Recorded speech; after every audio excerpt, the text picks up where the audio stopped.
प्रीति के सामने बड़ी चीज पर, लेकिन Preeti decided that I am going to travel to, अभी वैष्णो देवी पकड़ लेते हैं एग्जाम्पल के तौर पर। तो प्रीति ने डिसाइड किया कि अब मैं भगवान के पास जाती हूँ और मैं उनसे बहुत सारी चीजें मांगती हूँ।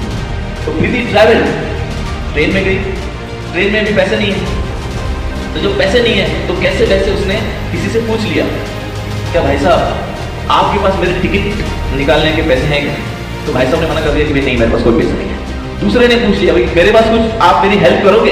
तो उसने बोला नहीं करेंगे। तीसरे ने पूछा, भाई तीसरा मान लिया, भाई चलो ठीक है। वो कैसे वैसे पहुंच गई वैष्णो देवी। अब वैष्णो देवी पहुंचने के बाद में प्रीति डिसाइड कर दी कि अब मुझे वैष्णो देवी तक जाना है। आज तक मैं इतने अच्छे से पली बड़ी हूं, I have to ask people for help which I am uncomfortable, but फिर भी मैंने पूछा। खाने के लिए भी मैंने क्या किया, पूछा। I asked, I got the help and now I am reached at the base of Vaishno Devi. Preeti पहुंच गई। अब वैष्णो देवी के ऊपर आपने बहुत बार लोग गए होंगे तो चढ़ाई करनी पड़ती है। तो वैष्णो देवी तक पहुंचने के लिए चलते चलते चलते चलते प्रीति के चप्पल गिर गए, अब पैर छिलने लग गए। अब वहां से एक सेठ जी घोड़े पर आ रहे हैं, वहां पर आपको हम घोड़े मिलते हैं। आप उसको रिलेट कीजिए, एक बहुत इंपॉर्टेंट पार्ट है, एंड में आपको समझ में आएगा। और ये बहुत छोटा भी पार्ट है, आपको लास्ट में लगेगा अरे सर ये तो क्या है, but this is very important to understand. तो प्रीति के पैरों में चप्पल घिस गई। प्रीति ने पूछा उस घोड़े वाले को, बोला शेठ जी आप तो घोड़े पर चप्पल की क्या जरूरत है? तो प्रीति स्मार्ट, चप्पल की क्या जरूरत है? तो घोड़े वाला सोचता है मंदिर ही जा रहे हैं, चप्पल बाहर रख दी, चप्पल कोई ले गया तो अच्छा ही सुगुन माना जाता है, ऐसा समझ लो चप्पल है ही नहीं, लो क्या दे दिया उस सेठ जी ने उसको चप्पल भी दे दिया, चप्पल भी पहन ली। अब प्रीति को चलने में आनंद आया, चल रही है। अब थोड़ी देर के बाद में प्यास लगी, पैसे नहीं, अब वही सेठ जी दिखे। बोलो सेठ जी किसी को प्यास बुझाना, ये एक पानी की बोतल जो आपके पास है वो दे दी, अब एक ही उसके पास पानी की बोतल। तो सेठ जी सोचता है कोई बात नहीं, मैं घोड़ा से पहुंच जाऊंगा, पैसे भी है मेरे पास, पानी तो क्या एक देना किसी को प्यासे की प्यास बुझाना एक बहुत बड़ा धर्म है, ये ले। तो वो बोतल भी प्रीति खुश, इज हैप्पी, चप्पल मिल गई, पानी मिल गया, सब कुछ मिल गया।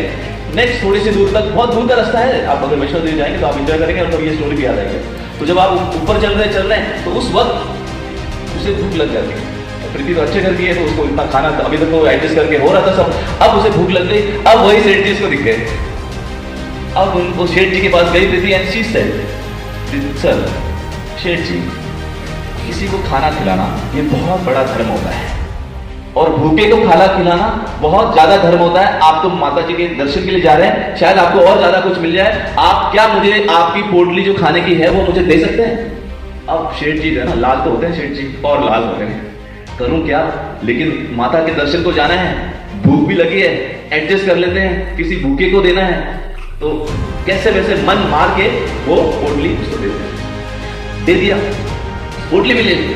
अब प्रीति खुश, खाना हो गया, पानी मिल गया, चप्पल मिल गया, और क्या चाहिए लाइफ में। आगे जैसे जैसे चलने लगे प्रीति के दुखने लग गए पैर, और ऊपर से गर्मी और परेशान, तो गर्मी भी लग रही है और पैर भी दुख रहे हैं। अब ये सारी सिचुएशंस में इमेजिन कीजिए कोई आप एक पर्सन को आप क्या कर रहे हैं, बार बार जाके, अब उसको वही सेठ दिखे तो पगड़ी बांध रखी, घोड़े पर है, सारी सिचुएशंस है। प्रीति ने क्या बोला, शेठ जी आप इतने देर से घोड़े पे चल रहे हैं, आपके वैसे भी पैरों को थोड़ी हरकत चाहिए, क्यों ना आप ये घोड़ा मुझे दे दें और इतनी सारी गर्मी हो रही है ये पगड़ी भी मुझे दे दें। अब शेठ जी आप समझिए टमाटर से भी ज्यादा लाल हो चुका है, इतना जबरदस्त लाल हुआ, घोड़े से उतरा, टपाक से उतर के सीधा प्रीति के गाल पर एक जोर से चमाट मार दिया। हाउ डेयर, इतने देर से मैं समझाने की कोशिश, समझ रहा हूं, इसका मतलब ये नहीं। अब प्रीति हंसने लगी, जोर जोर से हंसने लगी। इमेजिन सब जमा हो गए और प्रीति जोर जोर से हंसी जा रही है, और ये शेठ जी और गुस्सा हो रहा है, बोले ये क्या लड़की है कि अरे इतना देर से बोल रहा हूँ, सब कुछ दे दिया, पानी दे दिया, चप्पल दे दी, घोड़ा भी मांग रही, पगड़ी भी मांग ली, अब ये कोई बात नहीं होगी। लेकिन प्रीति स्माइलिंग और बड़े झूमते वो वैष्णो देवी मंदिर के पास गई, आराम से माथा टेका, खुशी खुशी आए और चली गई। What is the moral of the story? अब आपको समझ में आएगा क्यों हंसी और कितने शिद्दत से उसने वो दर्शन किए और कितने शिद्दत से उसको आशीर्वाद भी मिले होंगे। क्या हुआ होगा? You know what? प्रीति हंसी क्यों थी?